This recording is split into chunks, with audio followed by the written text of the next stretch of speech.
Hello and welcome. I'm really happy to meet with you today. And if you're watching this as a recording, I hope that it'll give you some information about bodily listening in place and inspire you to take part in this project for World Listening Day 2022. My name is Ellen Waterman, and I'm a flutist, improviser, researcher, and the composer of the instructional score, Bodily Listening in Place. It's a real pleasure to meet you, and I'm really excited to explore this idea of intersensory music making with you today in this workshop. I'm speaking to you from Ottawa, which is on unceded Algonquin territory.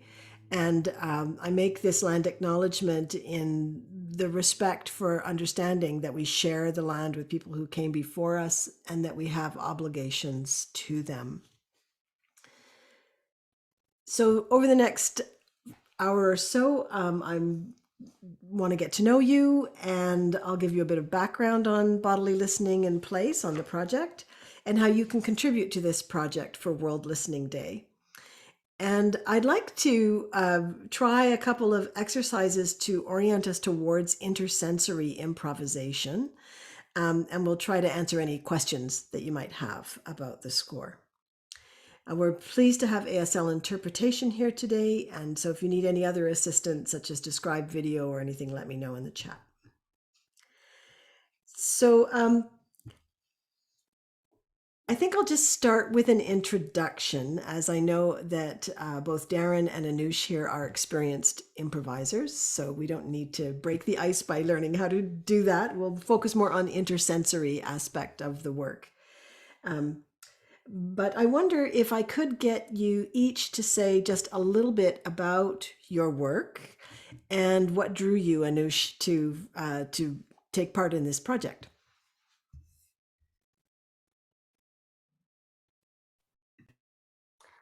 Well, thank you so much for the introduction. So yeah, as I mentioned, I identify as concert pianist, interdisciplinary composer, researcher, creator, or artist researcher, improviser, and music technologist. In my works, I work on the human and machine relationships in my recent works actually, and the epistemological, ethical, and kind of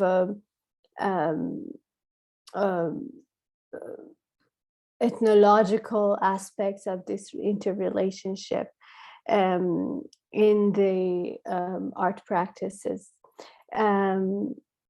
Also in my improvisations works, so I try to investigate in bodily movements. Recently, I have been interested in investigating in movements and affects of movements and intersensory also experiences. So this is very interesting to me. Yeah. And thanks so much. Yeah, thank you very much. And thanks for joining us. Darren, I wondered if you wanted to say anything about your work. And Darren and I recently had a residency together where at New Adventures in Sound Art, where I was developing the score. And Darren got pulled into the process as a videographer and a sound technician. But because video is very important to the work, the visual element is very important. Darren, you really began to improvise with the camera in a way that was new to you. Yeah, well, the camera is also new to me. So it was new on many levels. My experiences or interests are more in recording soundscapes and sound environments in nature or wherever. And but I mean, I think the element, even though I make fixed media work or work that's recorded, there's often spontaneous or improvisational decisions that are made in the process that get captured in the work. That doesn't get acknowledged, but it's there. And also with this particular project, I'm interested in sensing sound through the body. That's a new concept for me, and interested to learn more about that. I've had some experience in the past. NAISA, or New Ventures in Sound Art, has curated exhibitions with vibrotactile speakers, so speakers that you would experience the sound through touch, or they make other objects vibrate, and then that object becomes the loudspeaker, as it were. But it's bringing in this aspect of tactile sound has been something that's interested me for several years now. And so that was a good jumping off point for our discussions about doing this project. I think if that's okay, I think I'm going to share my screen and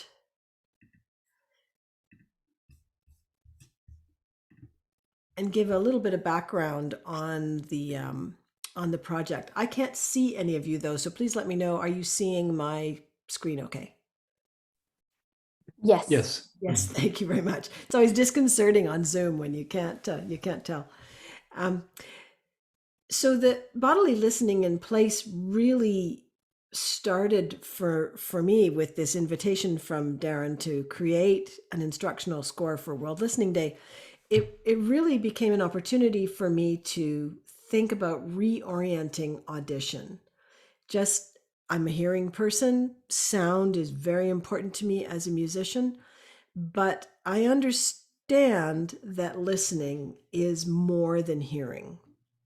And I get this partly from my own background working in environmental music theater with the composer Amory Schaefer for many years, and then working with Pauline Oliveros, who invented the concept of deep listening.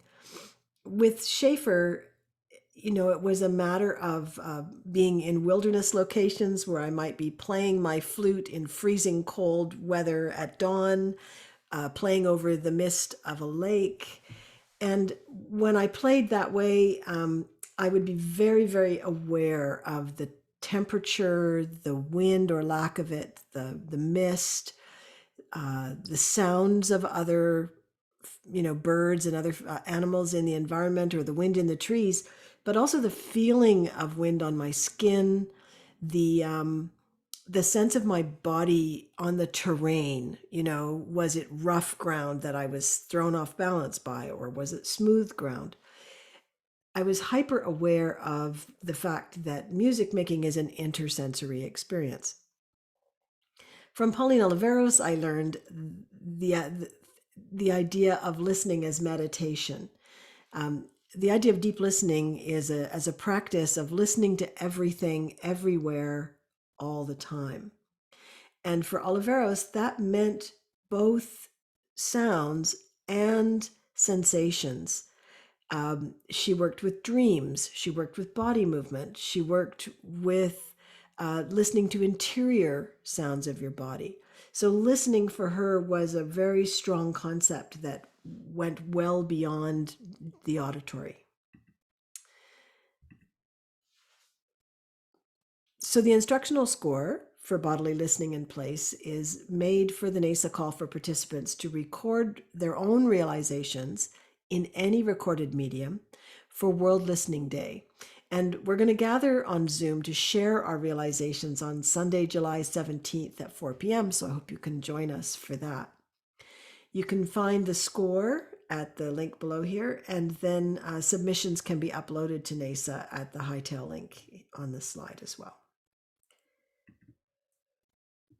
And the work is commissioned by NAISA with funding from the Canada Council for the Arts. And super important for me was the opportunity to develop the work in consultation with Tiffaine Giraud, a deaf artist, and Paula Bath, a hearing artist, of Spill Propagation, the Centre for Sign Language Arts in Canada.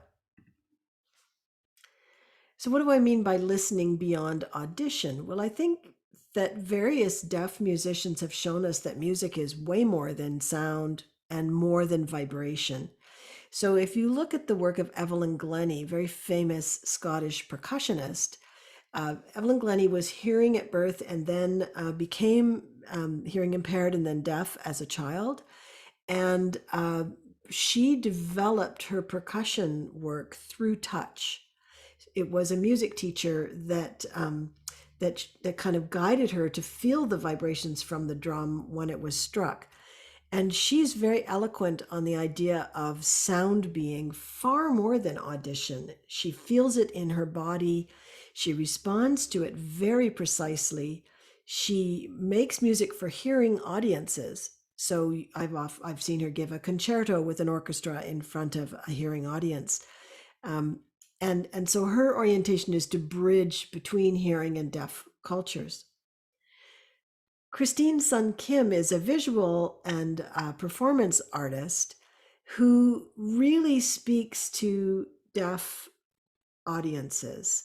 I've heard Christine say that she's not interested in translating sound or the experience of a deaf person for a hearing person. She's interested in just demonstrating what sound is in her world. So here you can see her with an installation piece where she's got objects placed on speakers that then move and with the vibrations that sound cause through the speakers. With those physical vibrations, you can see you can see those sounds translated or also manifest as visual activity. She also works with writing, poetry, visual work, and bodily gesture in her work of visual sound art.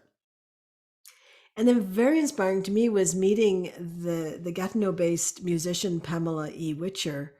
Pamela is an early practitioner of signed music, and signed music is a genre that is not at all auditory. There is no sound involved. It is entirely kinetic and visual. And I'd like to get out of my PowerPoint and show you an example of her work. The first piece of hers that's kind of an early piece for her that I really loved. So this is Pamela Witcher's experimental clip.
chasing that and want to save time on proofreading? Grammarly makes editing one click simpler. Sorry about that. I'll get out of there. So I wanted to get your reactions to that piece, Anoush and Darren.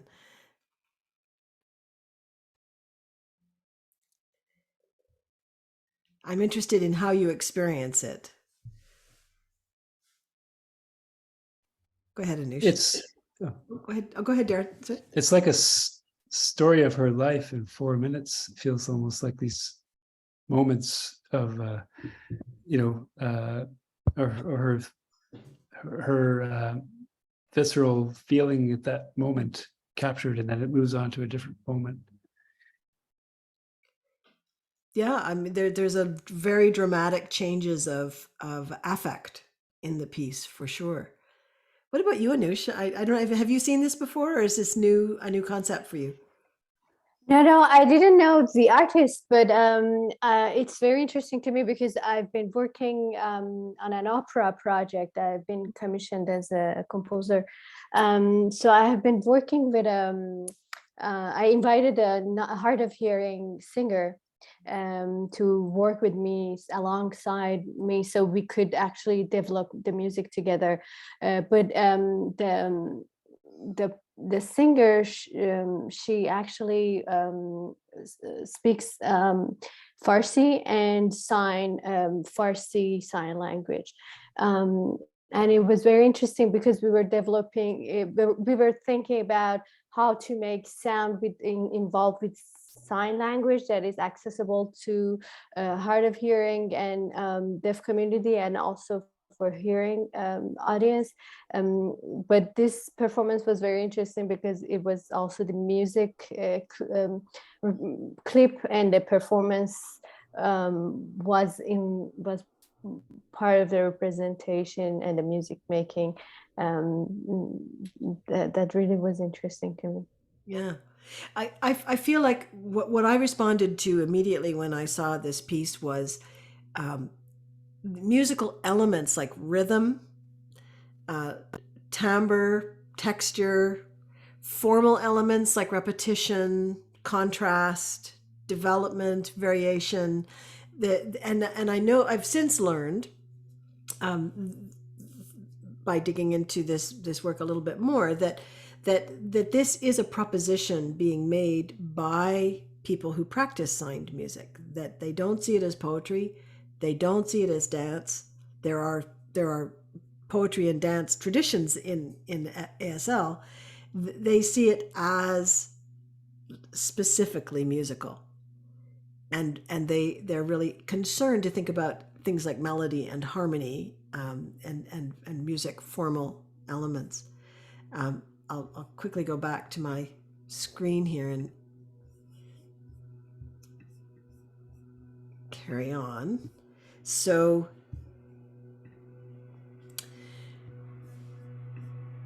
Jody Cripps is a deaf scholar of signed music and has spearheaded a big project on it. And he defines it as a form of performance art that arises from within the deaf community and is distinct and evolved from both ASL poetry and from translated signed songs, which initiated from spoken language. It may incorporate ASL literary poetic features such as lines, meter, rhythm, and rhyme. And it also incorporates basic elements of music such as harmony, rhythm, melody, timbre, texture, which is expressed as a visual, gestural, artistic form. So for bodily listening in place, inspired by this work, I wanted to decenter sound and audition in my own musical practice by emphasizing the role of other sensory information when I improvise, by looking, feeling, moving. And these elements had always been present, of course, but they were mostly in the background of my awareness. I'm somebody who closes their eyes when they improvise. It sometimes is a problem for me when I'm in a large group and you need to pay attention to other people and take cues, because I want to go inside my little sound world. Both the flute and my voice, which are my means of improvising, are close to my ear. So I'm and they come from within my body. So the sound is very bound up intimately with breath, with spatially between my mouth and my ear. So this has been an interesting challenge, harder than I thought it would be. But I think there are some good reasons for doing it, and I've been inspired, especially by the work of Tomie Han, an ethnomusicologist and dancer, and shakuhachi player and technology person. She has a great little book called Arousing Sense: Recipes for Workshopping Sensory Experience. And she proposes that building awareness of the sensibilities someone else might be experiencing can expand our knowledge of self, other, and open communications. And another great example of this work is from the dancer Joanna Mendel Shaw. Her book, Physical Listening, A Dancer's Interspecies Journey. She works a lot with horses. And for her, this practice situates hearing and seeing in relation to spatial awareness, weight sensing, and tactile experience. So really, an intersensory exploration of listening is to build empathy, to build awareness of our relation to both the biotic and abiotic environment, to living and non-living things, and just to be more self-aware in our practice. Working for several months with Tiffaine and Paula of Spill Propagation helped me to do this. So the first thing they asked me to do was to send them a recording of my playing. And so what I did was to improvise in response to a painting by Michael Waterman that hangs in my music room. I see this painting all the time. And for this little exercise, I treated it as a graphic score. But I didn't try to organize it in any way. I let my eye go wherever I wanted to. And I tried to look intensively and just respond in the moment. So I can give you a little sense of what that is if I can make this move. Here we go.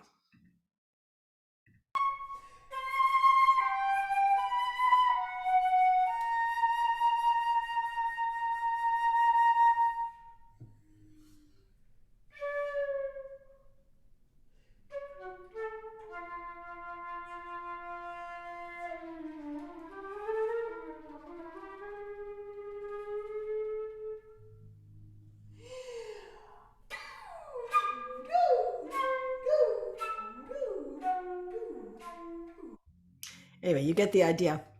So then I sent that to Tiffaine as an MP3, and she was able to listen to the piece via a Woojer vibrotactile vest. So this is a vest that's actually designed for gamers, and it doesn't pick up high frequencies very well. And in listening to my music, she had some help from her partner, Paula, who also would touch her back in response to the piece to give her a sense of what she was hearing.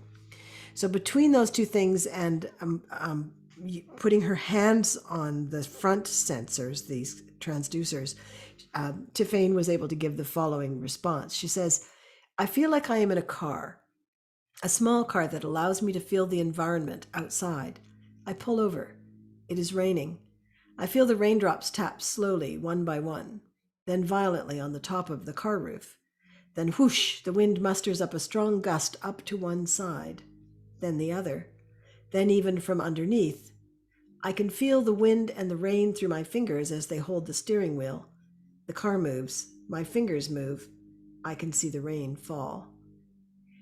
To me, this was an extraordinary narrative account of the piece that I'd played. And of course, it bears no relation to the painting that I used as a score for my piece. It's now like a chain of interpretation. So she spoke to Paula, her interpretation of the piece, and Paula sent that to me. And then she also drew it on a great big piece of butcher paper and gave that to me as well, which was an invitation to me to begin to do this work in response. So we had a kind of iterative way of working back and forth with one another. So this is me improvising to this graphic score. And here now I'm not just responding to the visual, but I'm deliberately adding a more kinetic approach to playing. I'm moving deliberately as well as playing. Nothing's choreographed. I'm trying not to censor whatever I do. Excuse me, but I'm just trying to respond.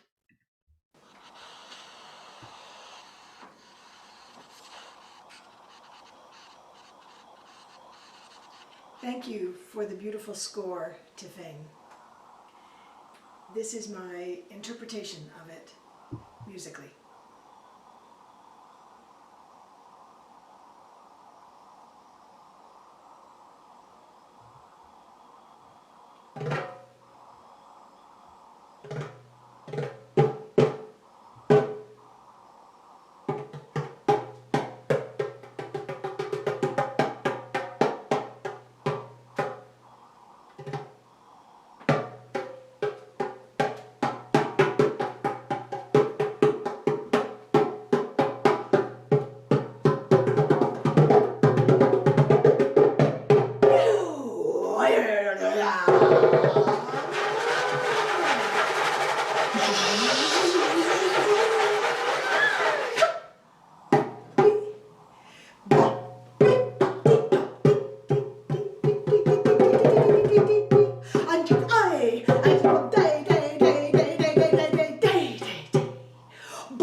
So that's a little bit of what was much longer process, and I've found that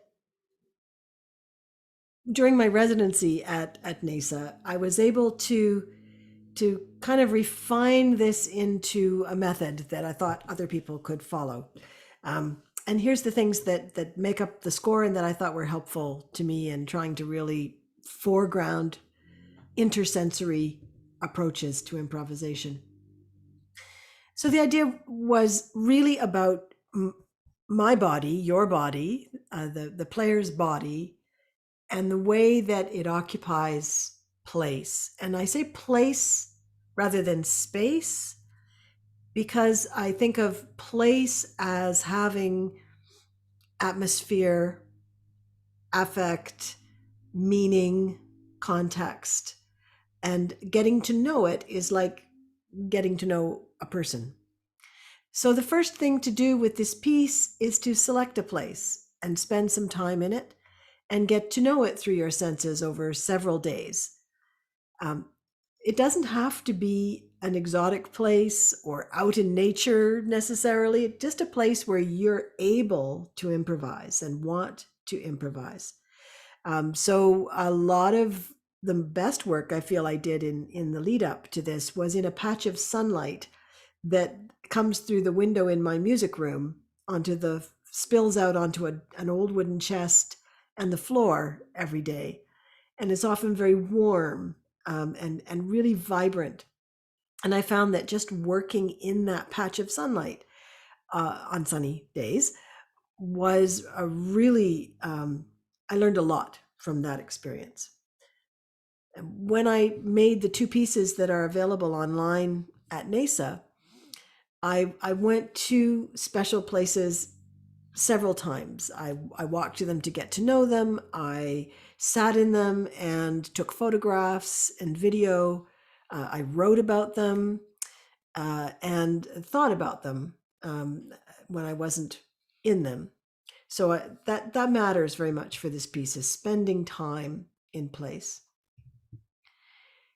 And then when you're ready to record your interpretation of the score, it's a good idea to arrive at that place, 20 minutes or so before you intend to record, and start by just warming up. We all do this as musicians. We move our bodies, we stretch.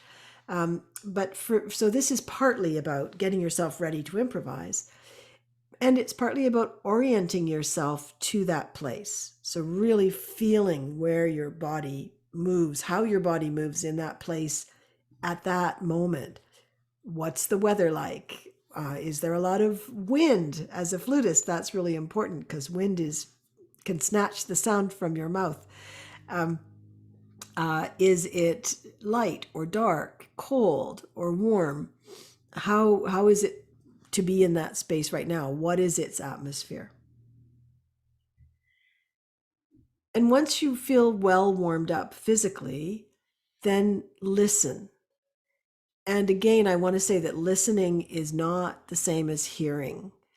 I think of listening as a hyper form of attention. It's being specifically attentive to your environment. So you want to listen beyond audition, with your eyes and your skin, with your heart, with your emotions. We understand that listening is a potent metaphor for things like how you're feeling. We say, listen to your body if it's too sore to exercise, or listen to your heart to make a good decision, right? So we intuitively know that listening is something that goes far deeper than our ears. And then improvise in that place in any way that makes sense to you. So I can imagine an interpretation of this score that's singing or speaking or playing an instrument. I can equally imagine interpretations that are movement based or include dance or other kinds of body movement, signing, for sure. I can imagine an artistic response like Tiffany's that's based in drawing, right? Or that's a narrative response in writing. So I'm taking a very wide view of musical improvisation here. The main thing that makes it musical for me is this intentional listening and the idea that you're improvising in response to this place in the moment.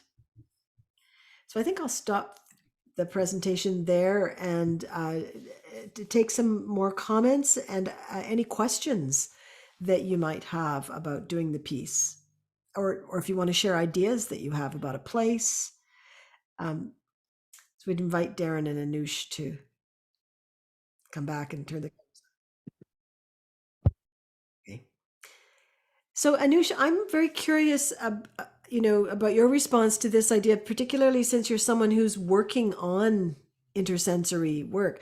I've done work with, for example, improvising with machine learning programs that, that respond to my improvisation and in unpredictable ways and spread them over multi channels, that kind of thing. And it's always a very interesting process when you're improvising with an entity that is not human, right? Um, Sure. so you mentioned that you do work between human and machine. So I'm curious, what does intersensory improvisation mean to you? Well, this is very interesting because I in I have been like in my I have kind of invented some robots that play and improvise alongside me in the piano, and then the idea was to explore this the agency that we share, or the agency that that could be developed from this interconnection on that specific moment of the performance and musicking. But I haven't worked that much yet with the machine learning, improvising alongside very basic algorithms. But my response to the score, what I was actually first of all, I'm impressed by your improvisations that you showed. Very, very amazing. I enjoyed it. And also I'm very interested to get to know your other works that are that in which you work with your body and movements as a kind of leading point, because this is where I'm going nowadays.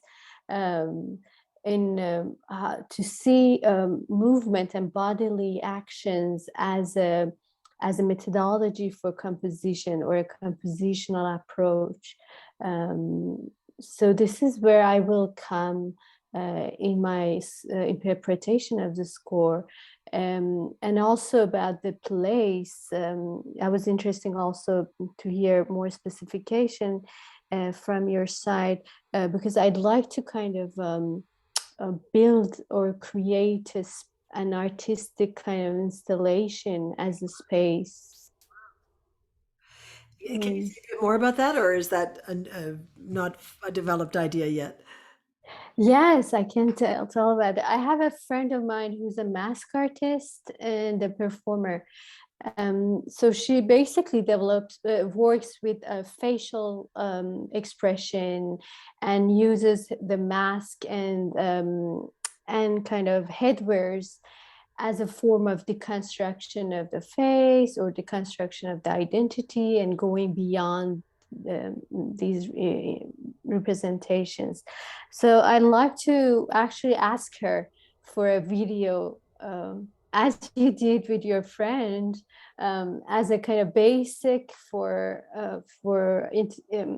inspiration for making a space. So she told about the pandemic, and she's thinking about like building a mask in the environment of a hospital or something like that. And then from that, I would like to kind of add elements that could that I could musically or sonically explore that video. Oh, it's a great idea. Yeah. It's interesting because it adds another layer, right? Because you've got Yes. your body is in the place where the video is being shown, and the technology through which that's being shown, right? That's a present, but it's also the video itself is a place, right? It's got its own world, its own context. So you've got these nice two layers going on. I think that's Yes. Well, I'm curious to see how it will unfold. and as a pianist, I mean, pianists have, especially if are you going to work with a like a physical piano, like a grand piano or an upright, where that becomes a place in itself, or will you work with an electronic keyboard or? Well, in that work, I don't think I'll be using a piano as my principal kind of form of musical sonic expression, but my body and sound, as I use voice too, so probably bodily sounds and also voice Right. Okay. and probably electronics. Yeah. Oh, this is so cool. I can't wait to see it. Hear it.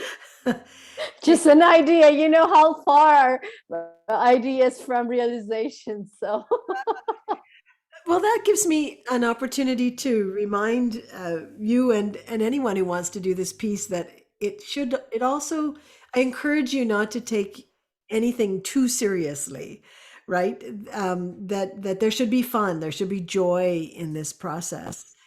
You know, one of the videos that I didn't tell you about this, Darren, but one of the videos I made at New Adventures in Sound Art was just in the house I was staying in.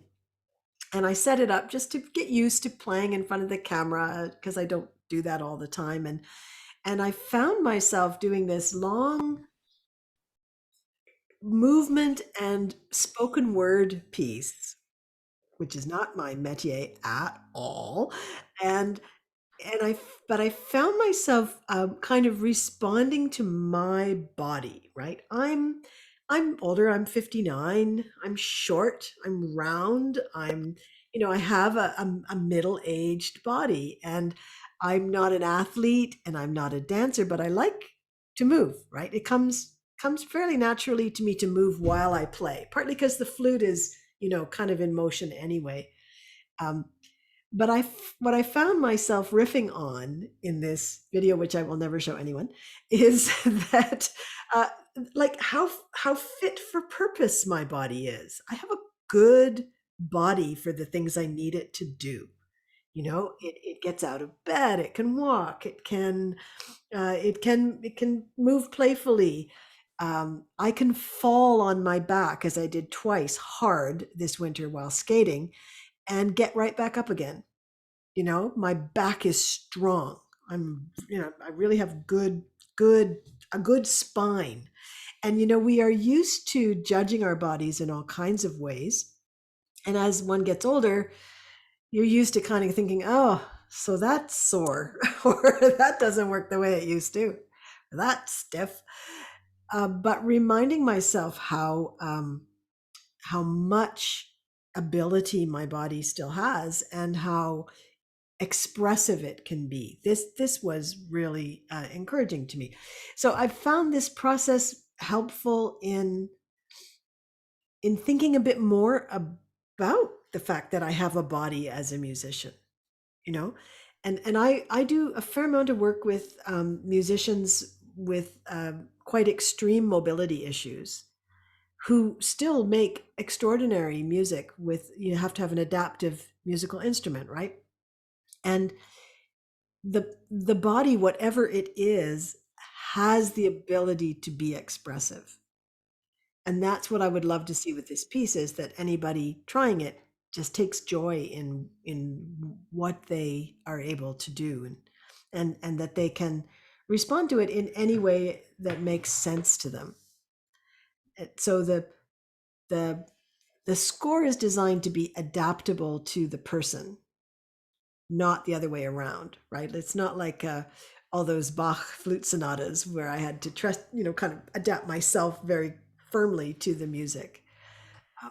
Or maybe it's like I intend it to be the opposite of a high modernist contemporary music score, a Pierre Boulez sonatine or something that has 1,000 instructions about what to do in this moment, how loud or soft or fast or what color to play. And I want this to be a fruitful process, a pleasurable process for whoever undertakes it.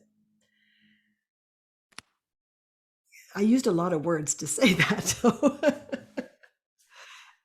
well, that's very interesting. I had a question, actually. I'll let Darren go, and then I'll ask my question later. Oh, continue. It's okay. Go ahead and ask your question, Anoush. Oh, that's great. So I was wondering, speaking about your movements and body while playing as a flute player, because as a pianist, we move, and specifically in the contemporary music nowadays, we go in the inside piano, we play with the prepared piano, and then also like I go beyond the piano and play inside as percussion, but still there is this posture, there is this kind of and then the whole schools of music that actually define how you act and how to you embody your body and posture.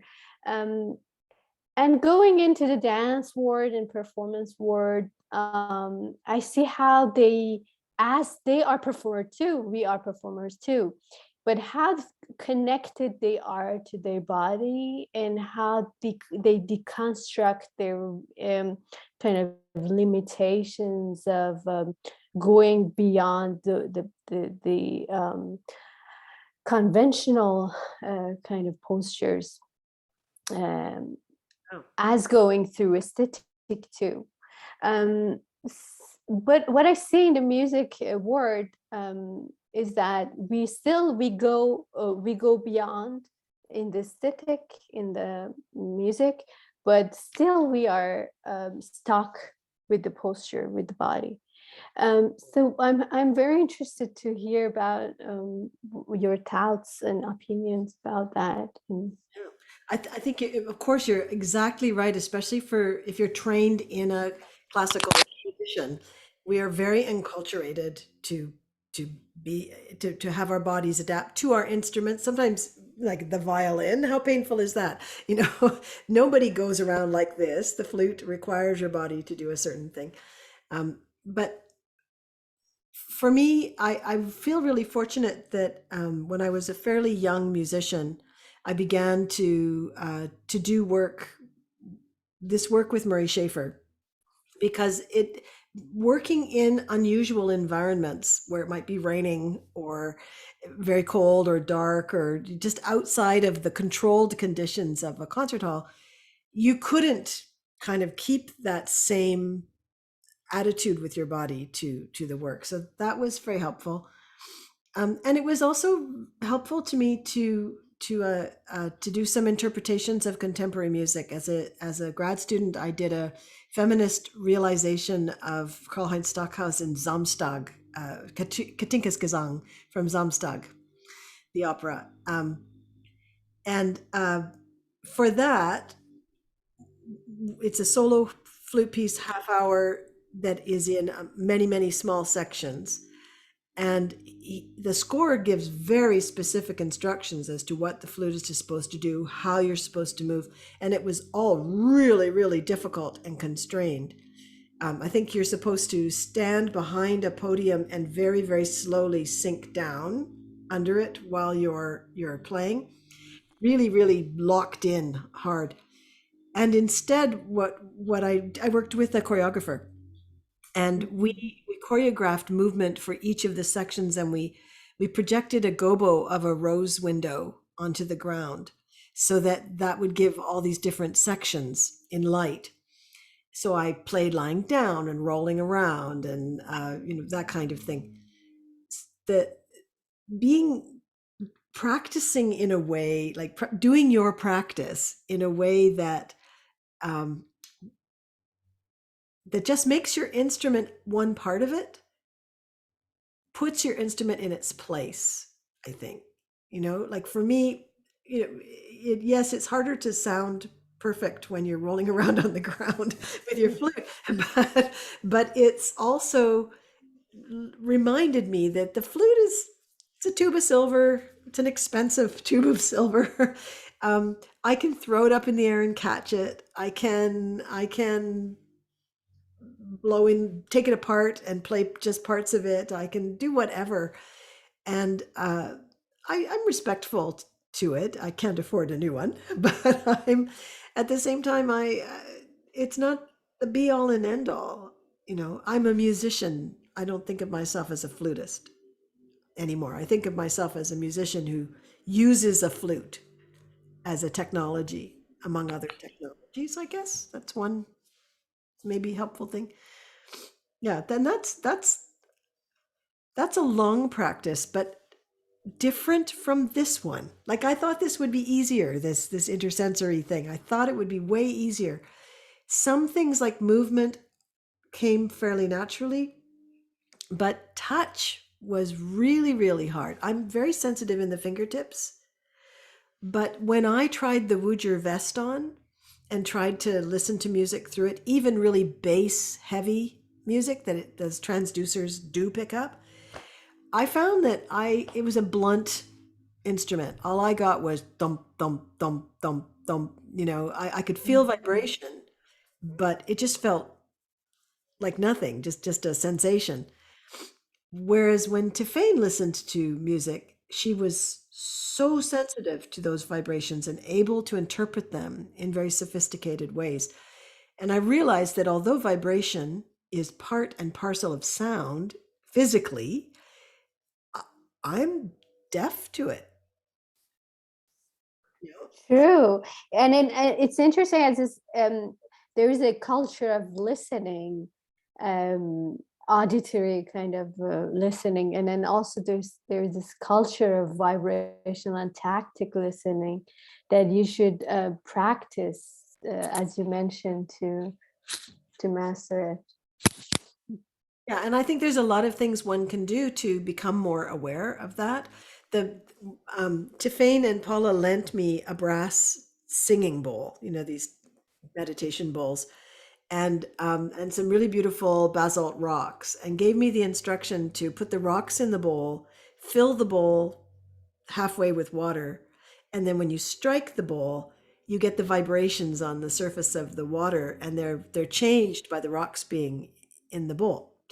And the one time that I felt like I had a connection with touch was when I put my fingers in the water, and I could feel those vibrations on my fingers sensitively. That was quite moving and meaningful. And yeah, so I think if I was teaching, I'm not a flute teacher, but I think if I was teaching people right now to play an instrument, I would have them do all these things. Do touch exercises, do visual exercises, do movement, and then develop a relationship with the instrument that feels authentic. That's not, doesn't have to be instead of developing helpful technique on the instrument, but it could be, I think, alongside it. I don't know. Does working with electronics do that for you? Does that extends the piano beyond, or your range beyond the piano? Yes, actually, this is the part that interests and that adds. It's also a political kind of gesture, position towards your identity as a conventional pianist. So you actually kind of deconstructing the identity of a traditional classical music pianist. Also, you extend. It allows me to extend the vocabulary, auditory vocabulary of the instrument and its physical kind of historicity. Also to explore that, how you could expand the physical kind of historicity of the piano. Also, like as you mentioned, playing with the surfaces and augmenting the vibrations, working with sounds that are or vibrations that are kind of we don't make attention to them, so you could actually kind of bring them to the surface. Yeah. Oh, I'm so delighted to meet you, Anoush. Oh. Hear about your work. I'd love to hear your compositions. Do you have a website or somewhere where your work is represented? Yes, absolutely. I'll share with you within further email. Thank you. Yeah.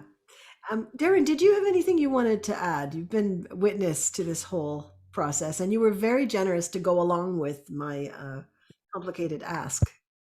Yeah, well, that's just part of the journey over here. Every artist we have has a different ask from us, and no, some of the things that were running through my mind today. I remember when I was a student in Vancouver, Lola McLaughlin, the dancer choreographer, was active in those days. She's now fortunately passed away, but she was working with the composer David McIntyre and the bass clarinetist Laurie Friedman. The three of them. David was composed a score for Lola's dance, but Lola also choreographed the movement of Laurie Friedman, the bass clarinet player. So they did all this intricate movement together in the performance of the piece. And it made me very much aware of the theater of playing music, that it is theater. And theater involves all of the available senses as far as the audience member is concerned. So even the temperature in the room as an audience member can affect your experience of the play. You know, I'm cold and I'm maybe not as receptive as I could be, or whatever. So having these things brought from the point of view of the performer or the creator is interesting. To be aware of all those things as part of your expression is interesting, because there's so many aspects to your performance in a public context that the audience is aware of, that the performer is downplaying or not paying attention to, particularly in music performances. And contemporary music, this is particularly the case. When the theater aspect of it can be very disruptive to the experience of the music. Yeah, that's what was running through my mind today. I think it's in a different tangent from where you're going with this piece, perhaps, but it's just something that I felt that there is something, at least from the musical people, that can be perhaps that this project shows light on, that may be constructive. Yeah, and I think you're right that theater and dance practitioners, they're more used to like an iterative process of developing the work together in a space, to kind of improvising parts of it into being, and working in with lots of feedback and change to the interpretation as they work. And I mean, at least in lots of contexts. And musicians, we're very task oriented. We show up, we have the score, we sit down, someone says we've got 50 minutes for this rehearsal and we have to produce it. And, so we don't often get that chance to dwell in place, to dwell in our bodies and develop work that feels expressive in that way. Anoush, I was thinking, you're at Concordia and with your thesis work, I wondered whether you were working at all with Erin Manning. Her book, The Minor Gesture, I think is a really good inspiration for this work. Absolutely, yes. I don't work with Erin, but I know her works, and then also like the mentioned book. Absolutely, I think that could be one of the references to this. Which is interesting. But Darren, do you think, so what you suggest also, would it be interdisciplinarity in music could be something of some form of liberation or interconnectedness with the senses? I think that this proposition that Ellen has put forward of intersensory improvisation moves in the direction of interdisciplinary performance in the truest sense of combining the aesthetics of different disciplines in as holistic as fashion as possible, with the constraints of those people working together or individual working by themselves. So yes, I think that there's a chance that there's a language that evolves that is beyond that works on many levels at once. It's a prism of languages kind of bouncing off of each other simultaneously. Just like right now, seeing the ASL interpretation of us talking creates another level of performance to this conversation. And maybe it's just that this is very ordinary. You know, experience is intersensory. Experience is multivalent. We're never just one thing. It's artificial when we behave as though we are, right? And so for me, this feels weirdly less overtly performative, this work, less theatrical, less like a performance. To me, this, and it might not feel like that to you or to somebody else, but to me, this feels it feels the closest thing to just quietly expressing myself that I've felt in years. And I found in the pieces that I made with you at NAISA that when I focused my attention on my eyes, for example, and I really, really just looked with all my might at the environment while I was playing, that my playing slowed down. I used fewer gestures, fewer sounds, different kinds of colors and repetition. It literally changed what was coming out.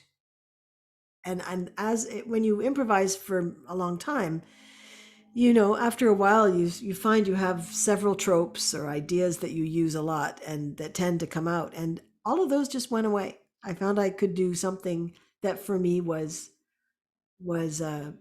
felt a little more honest, a little more insightful. And so for me, this is not just a score, it's a practice I'm continuing to do. I think there's a lot more to learn from it. And anyway, so I'm grateful for the opportunity to do it, and excited to see how differently Anoush you might approach it.